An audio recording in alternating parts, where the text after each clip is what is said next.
저는 오늘 요한일서 4장 10절에서 16절까지 말씀을 가지고 행복한 가정의 길, 이런 제목으로 말씀 나누겠습니다.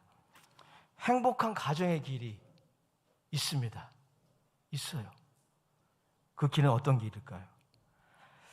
하나님의 사랑이 우리의 가정을 덮을 때 우리의 가정이 행복해지는 것이죠. 하나님의 사랑이 우리 가정이 온전케 될 때 우리 가정이 행복해지는 것입니다. 가정에 의외로 많은 아픔들이 있습니다. 많은 상처가 있습니다. 또 깊은 갈등도 있고 원한도 있습니다.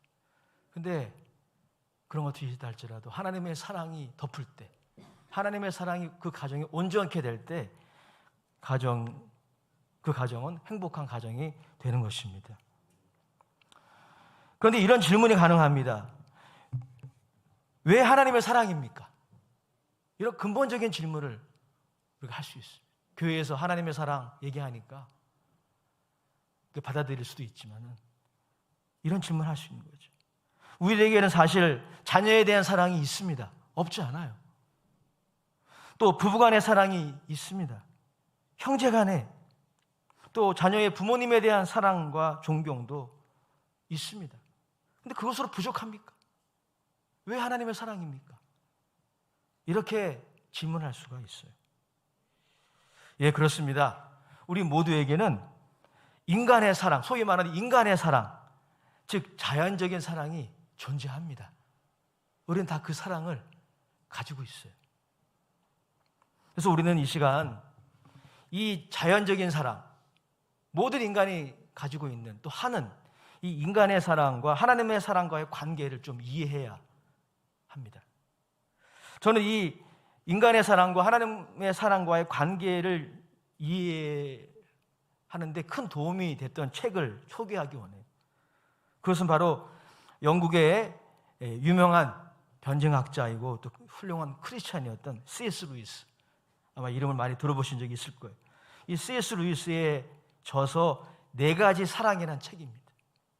이 책에 보면 이 인간의 사랑과 하나님의 사랑과의 이 관계를 아주 해박하게 우리들에게 말하고 있어요. 그에 따르면요, 인간의 사랑은 마치 정원과 같다는 거예요. 정원. 아파트에는 이런 게 없죠. 단독주택에는 앞에 마당이 있어요. 그리고 정원이 보통 있습니다. 인간의 사랑은 이 정원과 같다는 것이죠. 잘 꾸며진 정원은 어떻습니까? 아름다워요. 그리고 거기서 가족들이 바베큐도 해먹고 사랑의 대화를 오손도손 나눌 수 있는 공간을 제공합니다. 잘 꾸며진 정원은 이처럼 행복과 안식의 보금자리 역할을 합니다. 그러면 하나님의 사랑은 무엇에 비유할 수 있을까요? C.S. 루이스에 따르면 하나님의 사랑은 그 정원에 비를 내리고 적당한 햇빛을 주는 역할이 하나님의 사랑이라는 겁니다. 그리고 정원사의 역할이 하나님의 사랑의 역할이라는 거예요. 여러분, 정원사는 어떤 일을 하죠? 도구를 가지고 정원이 밀림이 되지 않도록 관리합니다. 근데 정원 스스로는 그걸 못해요. 정원 스스로가 나무들이 막 움직여가지고 가지가 너무 많이 났으니까 자신을 치지 못해요. 정원사가 개입해요. 그래서 정원을 잘 관리해 줘야 합니다. 그렇지 않으면 정원이 밀림이 되는 겁니다. 행복과 안식의 보금자리가 아니라 갈등의 현장이 되는 거예요. 제가 일부 예배 때도 잠깐 예를 들었는데 이 설교를 준비하면서 제가 에드먼턴에서 경험했던 것이 기억이 났어요. 우리 사모하고 이제 어떤 청년을 신방하고 돌아왔던 길 같아요. 캐나다는 한국하고 좀 부동산 개념이 좀 달라요. 한국은 땅이 좁으니까 아파트가 많잖아요. 근데 거기는 단독주택이 많더라고요. 그리고 단독주택이 대부분 야드라고 하는데 정원이 있어요.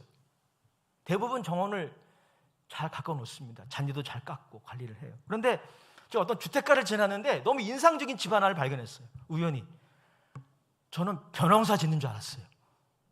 벼농사. 잔디를 너무 안 깎아가지고 벼가 됐어요. 야, 잔디가 안 깎으면 그렇게 되더라. 너무 놀랐어요. 주인이 없는 집인가? 봤더니 차가 있어요, 차고에. 주인이 있는데 관리를 안 하는 거예요. 정원이 아무리 아름답고 그리고 훌륭해도요, 하늘에서 비가 안 내리면, 그리고 햇빛을 주지 않으면 정원 자체는 자신에게 필요한 것들을 공급 못 합니다. 하늘이 해줘야 돼요.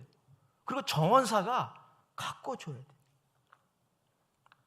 이처럼 인간의 사랑은 아름답고 아무리 아름답고 훌륭해도 정원사의 꾸준한 관리, 즉 하나님의 사랑에 꾸준한 관리를 받아야 합니다. 인간의 사랑 그 자체가 그 인간의 사랑을 계속 유지할 수 있는 자원을 공급을 못해요. 그게 인간의 사랑의 한계예요. C.S. 루이스는 이러한 논증을 통해서 인간의 사랑, 그것이 어떤 종류의 사랑이든 인간의 사랑은 그것 자체로는 충족하지 못한다는 것입니다. 하나님의 사랑의 관리를, 요즘 그런 말 있잖아요. 관리 받으러 간다. 예. 하나님의 사랑의 관리가 필요해요. 그리고 하나님의 사랑의 공급을 절대적으로 필요로 한다는 것이 C.S. 루이스의 논증인데, 저는 굉장히 성경적인 논증이라고 생각합니다. 그래서 이 하나님의 사랑의 관리가 제대로 들어가지 않으면 모든 종류의 인간의 사랑은 아름답고 선하지만 이상한 방향으로 나가요. 그 잔디를 관리하지 않은 그 집처럼 흉측하게 바뀌어요. 사랑이, 그 아름다운 사랑이 흉측한 사랑이 돼요. 그리고 그것은 불행의 씨앗이 됩니다. 인간의 역사가, 우리의 현실이 그것을 보여주고 있지 않습니까? 사랑하는 여러분, 인간의 사랑에 여러 가지가 있는데 헬라인들은 몇 가지로 분류를 했어요. 스톨케의 사랑이 있다고 합니다. 그것은 뭐냐면 부모님의 자녀에 대한 사랑, 이걸 스톨케의 사랑이라고 합니다. 또 에로스의 사랑이 있다라고 헬라인들은 믿었어요. 남녀 간의 지고지순한 사랑, 단순히 육적인 그런 어떤 쾌락을 넘어서는 지고지순한 사랑. 그리고 또 형제간의 사랑, 이것을 필리아라고 하는데, 이 형제간의 사랑, 우정, 이런 것들이 있는데요. 여러분, 좀 전에 말씀드린 바와 같이 이 인간의 사랑은 아름답고 선한 것입니다. 하나님이 주신 선물이에요. 행복과 안식을 위해 우리에게 주신 그런 능력입니다. 자연적인 능력이에요. 그런데 특별히 제가 좀 전에 언급했던 이 부모님의 자녀에 대한 사랑, 또 남녀 간의 이 에로스의 사랑은요, 여러분이 가지고 있는 피자에 대한 사랑이나 강아지에 대한 사랑과 달리 굉장히 숭고합니다. 경배받을 만해요. 그래서 여러 종류의 사랑 중에서, 사람들이 하는 여러 종류의 사랑 중에서 하나님의 사랑을 많이 닮은 사랑이 부모님의 자녀에 대한 사랑, 그리고 남녀 간의 에로스예요. 그런데 조심해야 돼요. 이런 사랑일수록 그 사랑 자체가 우상이 될 확률이 높습니다. 하나님의 사랑에 관리를 받지 않으면 이러한 사랑이 절대화돼서 오히려 고통의 씨앗이 되는 것입니다. 예를 들어 여러분, 부모님의 사랑을 한번 생각해 보십시오. 부모님의 자녀에 대한 사랑이야말로 정말 경건하고 숭고합니다. 그러나 하나님의 사랑의 관리를 받지 않으면요, 부모님의 사랑이 부모에게 상처로 돌아와요. 그리고 더 나아가서는 자녀를 해치는 사랑이 되기도 합니다. 다 그런 것은 아니지만 부모는 자신의 자녀에 대한 애정에 당연히 보답을 받아야 한다는 생각이 있는데, 그것이 충족되지 않을 때 자녀로 인해 큰 상처를 받고 분노합니다. 내가 어떻게 했는데, 내가 어떻게 너희들을 사랑했는데. 아니면 아예 체념해버려요. 또 여러분, 부모의 자녀에 대한 사랑이 하나님의 사랑의 관리를 받지 않으면 자녀를 부모에게 지나치게 의존적인 자녀로 만들곤 합니다. 그런 일들이 있어요. 또 에로스의 사랑은 어떠한가요? 하나님의 사랑의 관리를 받지 않은 에로스의 사랑은 절대화되는 경향이 있어요. 그래서 이 에로스의 사랑이 절대화되면 가족, 배우자의 상처와 아픔 따위에는 안중에도 없어요. 그것을 위해서라면.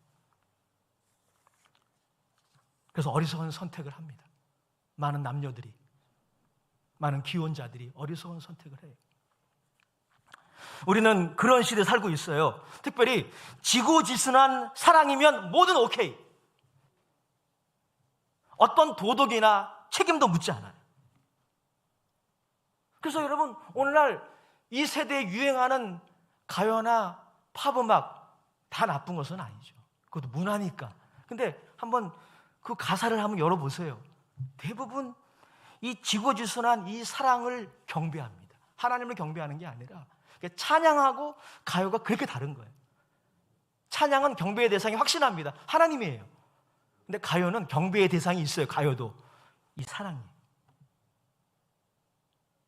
동성애 문제가 이렇게 오늘날 이슈가 되는 이유도 여기에 기인합니다. 동성애든 양성애든 짐승에 대한 사랑이든 지고지순한 사랑이면 오케이, 제발 사랑해 해줘요. 그게 이 시대.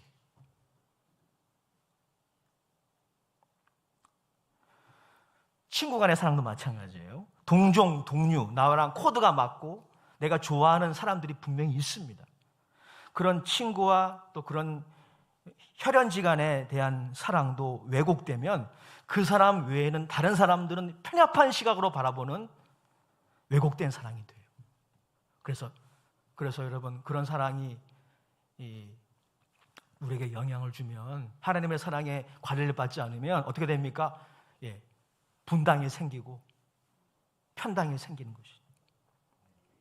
민족에 대한 사랑도 마찬가지입니다. 여러분, 민족에 대한 사랑 얼마나 숭고합니까? 그러나 민족에 대한 사랑도 심지어 그것도 하나님의 사랑에 관리를 받지 않으면 민족 우월주의로 기우는 것입니다. 자신이 속한 민족 외에 다른 민족들은 다 깔보는 것입니다. 아프리카에서 일어났던 수많은 인종청소는 뭐냐면 다른 인종들을 박멸하는 거예요. 여러분, 그들도 자신의 민족을 사랑하는 사람들이에요. 하지만 그들은 하나님의 사랑에 관리를 받지 않은 왜곡된 사랑으로 자신의 민족을 사랑하는 거죠. 교회의 사랑은 어떤가요? 교회 사랑해야죠. 당연합니다. 하지만 교회의 사랑도 하나님의 사랑에 관리를 받지 않으면 개교의 지위로 치우치는 거예요. 자신의 교회만 생각하는 거예요. 그 교회가 속해 있는 지역이 있어요. 그 지역을 섬겨야 됩니다. 그 지역을 돌아봐야 돼요. 그 지역에 이단이 침투하지 않도록, 그 지역의 문 영혼들의 아픔이 무엇인지 관심을 가져야 됩니다. 근데 교회의 사랑이 하나님의 사랑에 관리를 받지 않으면 개교회주의, 오늘날 우리 한국 개신교의 문제가 그거 아닙니까? 카톨릭은 하나야, 하나. 근데 개신교는 교회 하나하나는 다 대단한데 개교회주의에 빠져서 지역 연합회는 그냥 정치하는 목사들이 가는 것으로 그렇게 이해하고, 이런 다 여러분 하나님의 사랑에 관리를 받지 않는 인간의 사랑의 현주소인 것입니다. 무엇보다 여러분, 하나님의 사랑에 관리를 받지 않으면 이 인간의 사랑이 하나님의 사랑의 자리를 대체하려고 합니다. 여기에서 심각한 문제가 발생하는 것입니다. 그래서 사랑하는 여러분, 하나님의 사랑의 영향력이 우리 가정에 임해야 합니다. 우리의 사랑이 하나님의 사랑의 관리를 받아야 돼요. 우리의 사랑이 하나님의 사랑에 소위 말해서 입양돼야 합니다. 입양 아시죠? 하나님의 사랑이 입양돼서 하나님의 사랑의 품속에서 우리 인간의 사랑이 성숙해져야 돼요. 사랑의 열매가 농익어야 합니다.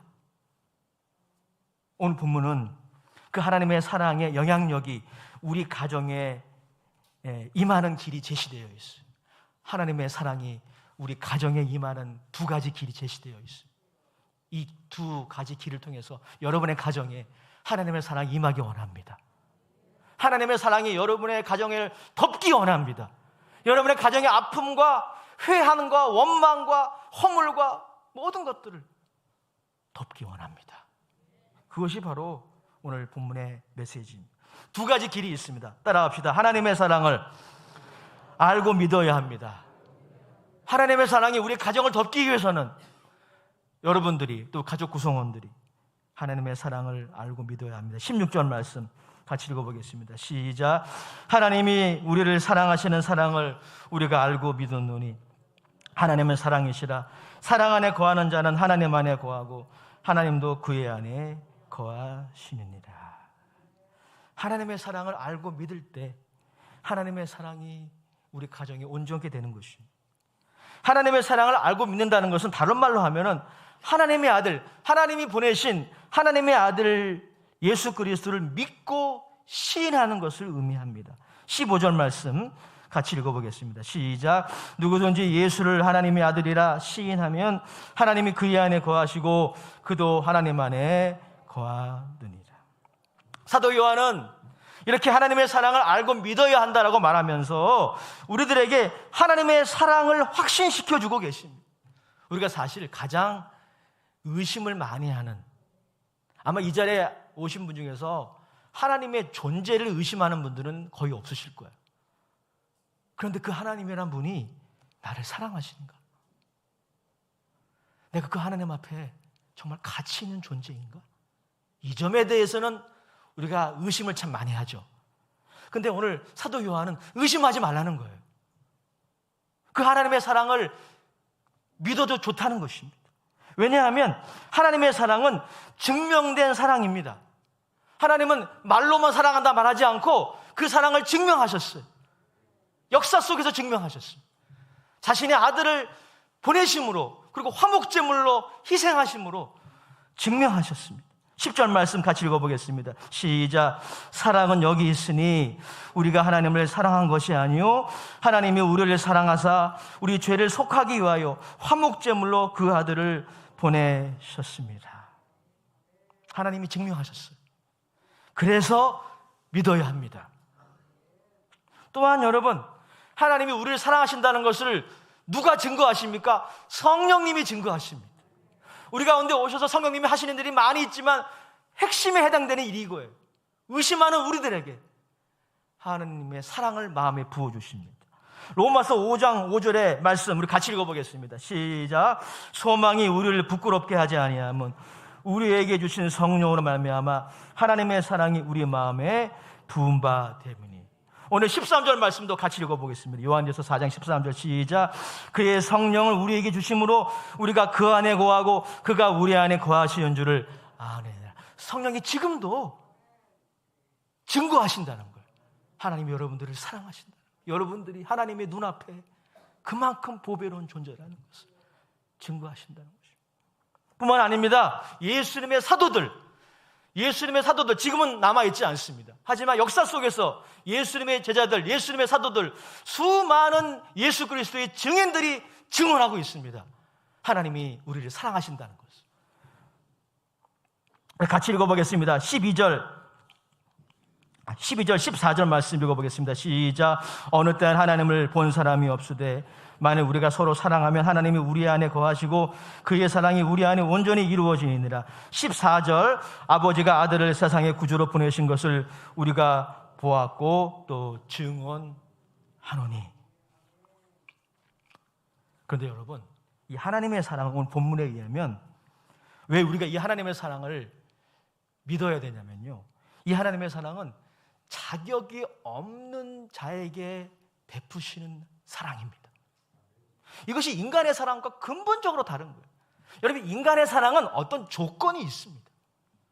내 자녀니까 사랑하는 것입니다. 옆집 철수를 사랑하지 않습니다. 그만큼 내가 사랑하는 대상과 내가 사랑하는 사람이 어떤 매력이 있기 때문에, 어떤 조건이 있기 때문에, 자격이 있기 때문에 사랑하는 것입니다. 그게 인간의 사랑이에요. 그러나 하나님의 사랑은 그렇지 않아요. 하나님의 사랑은 자격이 없는, 하나님의 사랑을 받을 만한 자격이 없는 사람들을 향한 사랑이에요. 하나님의 사랑은 하나님에 대해 철저히 무관심하고 무지하고 심지어 혹자의 표현대로 날카로운 무기를 들고 적개심으로 가득 차 하나님을 대적하는 사람들을 향한 사랑이 하나님의 사랑입니다. 하나님의 사랑은 하나님을 인정하지도 않고 대적하는 죄인을 향한 공의로운 분노를 대신 담당하는 무한한 자기 희생의 사랑이에요. 그래서 오늘 10절에 말씀하고 있지 않습니까? 사랑은 여기 있으니 우리가 하나님을 사랑한 것이 아니요 하나님이 우리를 사랑하사. 인간의 많은 종류의 사랑이 있지만요, 진정한 사랑은 하나라는 거예요. 하나님의 사랑이라는 것이. 그 사랑은 우리 죄를 위하여 자신의 아들을 화목제물로 희생하신 사랑입니다. 여러분, 실로 이 사랑은 갈보리 언덕 십자가에서 드러났습니다. 그래서 이 사랑을 경험했던 많은 믿음의 인물들이 있지만 유명한 찬송 시의 작가 찰스 웨슬레, 요한 웨슬레의 동생이죠. 찰스 웨슬레가 이런 시를 작사했어요. 웬 말인가 날 위하여 주 돌아가셨나. 이 벌레 같은 날 위해 주 고난 당하셨도다. 어찌 이런 일이 있을 수 있단 말인가. 이 하나님의 사랑을 이 사람이 알고 믿게 된 것이. 웬 말인가. 같이 부르겠습니다. 날 위하여 주 돌아가셨나. 이 벌레 같은 날 위에 주 고난 당했네. 이처럼 하나님이 나와 우리를 사랑하시는 것을 알고 믿으면 믿을수록 하나님의 사랑이 우리 가정에 온전하게 됩니다. 그 사랑이 우리의 가정을 덮게 되는 거예요. 이런 은혜가 여러분 모두의 가정에 있으시길 주의 이름으로 축복합니다. 하나님의 사랑이 우리의 가정을 덮고 우리의 가정에서 온전케 되는 두 번째 길은 우리가 하나님의 사랑으로 서로 사랑하는 것입니다. 따라합시다. 하나님의 사랑으로 서로 사랑하는 것입니다. 오늘 본문 말씀 11절 말씀 같이 읽어보겠습니다. 11절 12절이에요. 시작. 사랑하는 자들아, 하나님이 이같이 우리를 사랑하셨은즉 우리도 서로 사랑하는 것이 마땅하도다. 어느 때는 하나님을 본 사람이 없으되 만일 우리가 서로 사랑하면 하나님이 우리 안에 거하시고 그의 사랑이 우리 안에 온전히 이루어지느니라. 하나님의 사랑을 알고 믿는 것도 중요하지만 하나님의 사랑을 알고 믿었다면 그 하나님의 사랑으로 가족 구성원들이 서로 사랑해야 합니다. 오늘 저희 설교를 들으시고 목사님, 사랑이 눈물의 씨앗이군요, 사랑이 고통의 씨앗이었군요 라고 생각하시면서 어떤 종류의 사랑도 이제 안 하겠습니다. 이제 자녀 사랑 안 할래요. 남편 아내 사랑 안 할래요. 이렇게 결심하는 분들이 한 분도 없게 되시기를 주의 이름으로 축복합니다. 그렇지 않아요. 우리는 더 뜨겁게 사랑해야 됩니다. 자녀를 더 뜨겁게 사랑해야 됩니다. 부모님을 더 뜨겁게 사랑해야 합니다. 남편과 아내를 뜨겁게 사랑해야 돼요.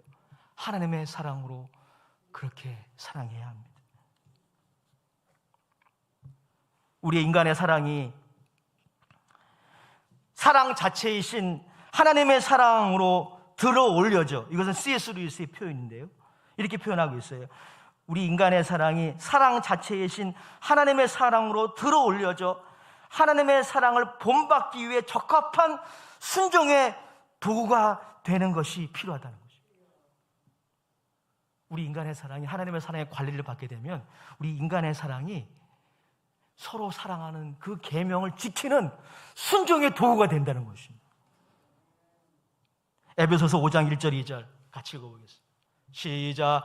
그러므로 사랑받는 자녀같이 너희는 하나님을 본받는 자가 되고 그리스도께서 너희를 사랑하신 것 같이 너희도 사랑 가운데서 행하라. 그는 우리를 위하여 자신을 버리사 향기로운 제물과 희생 제물로 하나님께 들으셨느니라. 미국의 유명한 설교자 존 파이퍼는 인간의 사랑과 하나님의 사랑을 이렇게 설명했어요. 우리의 인간의 사랑이 하나님의 사랑의 관리를 받게 되면 우리 인간의 사랑, 그게 어떤 종류의 사랑이든 그 사랑은 하나님의 사랑을 알고 경험하고 그분을 나의 인생의 최고의 보화로 여기는 삶의 재료가 된다는 거예요. 여러분, 부모님의 자녀에 대한 사랑이 하나님의 사랑의 관리를 받잖아요. 그러면 여러분들이 자녀를 사랑하면 사랑할수록 하나님의 사랑을 이해하게 됩니다.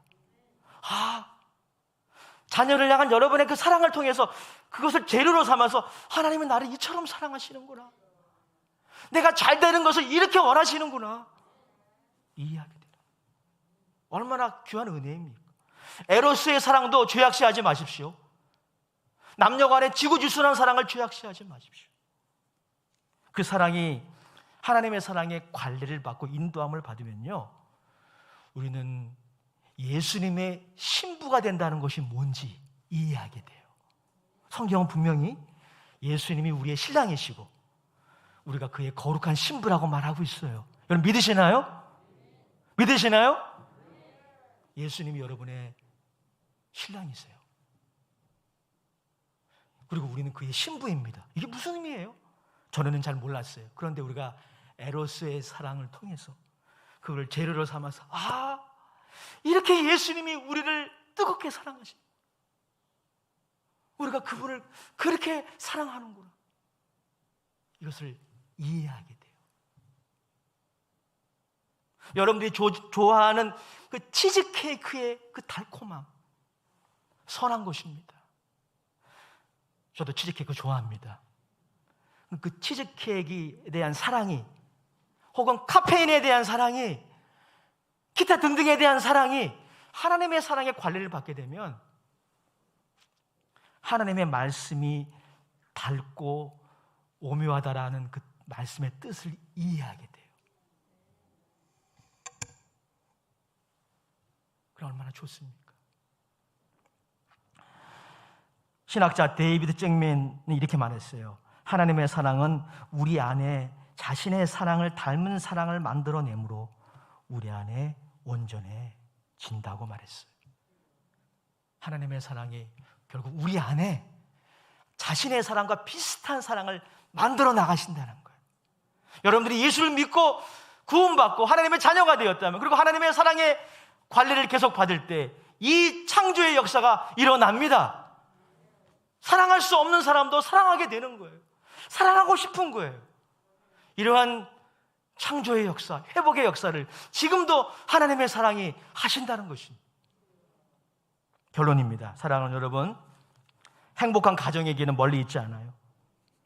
하나님의 사랑이 우리의 가정을 덮을 때 이루어집니다.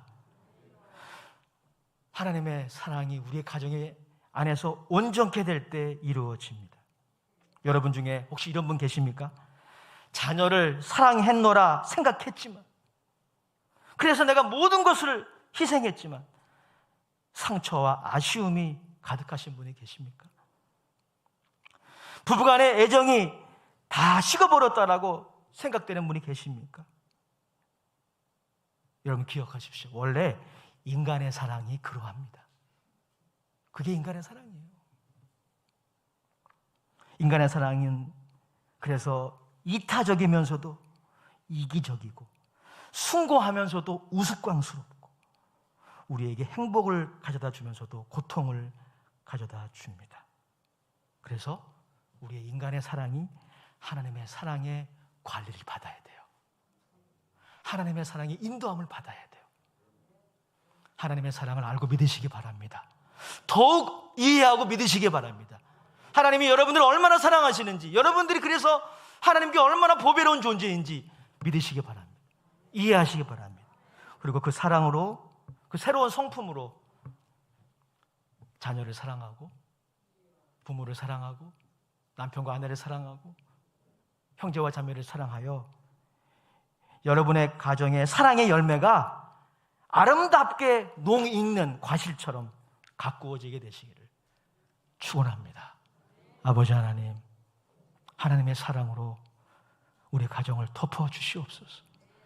우리 가정에 원치 않게 아픔과 갈등과 원망과 허물과 아픔이 많았습니다. 하지만 하나님의 사랑이 그 모든 것들을 다 덮고